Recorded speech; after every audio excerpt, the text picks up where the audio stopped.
Well, joining us on the news from Kano, Nigeria, via Skype to discuss the freedom of 21 herders enslaved by the militia in Central African Republic is a media and security expert, David Smith. Thank you, David, for joining us.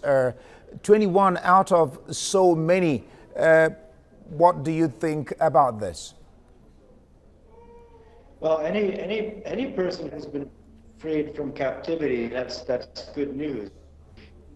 Sadly, as mentioned in Israel, there's still an estimated more than 100 people being held, and you know, this is not a news story. Last time there were well over 400 people being held in that same area. You know, people who are the Pearl or Fulani ethnic group were rounded up and tortured.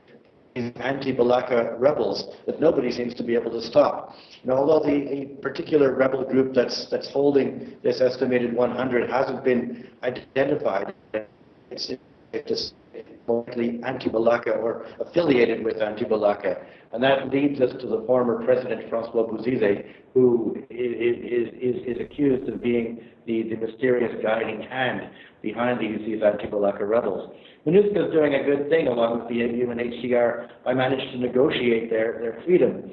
And it's a story we don't hear a lot about. Most of the stories coming out of the Central African Republic these days are about plans for the elections and moving the country forward.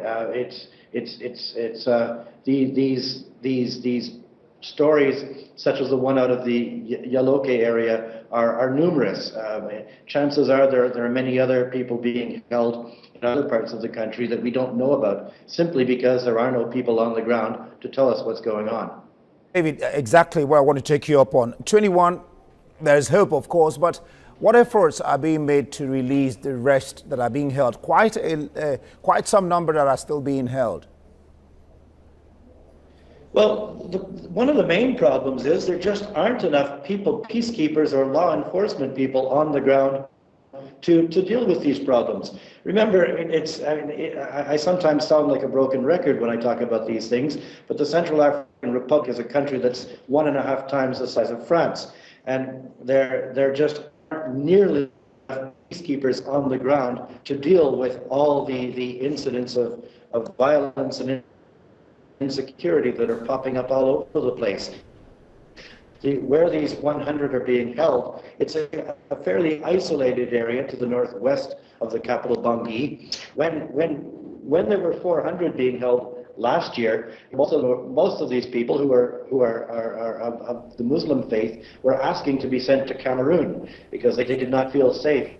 Like most Muslims in the Central African Republic don't feel safe being there. It just wasn't possible to move everybody to Cameroon, and one of the problems, not just logistics, is that once these people leave the protection David, of I'm afraid I have to let it there. Thank you very much for being on the news.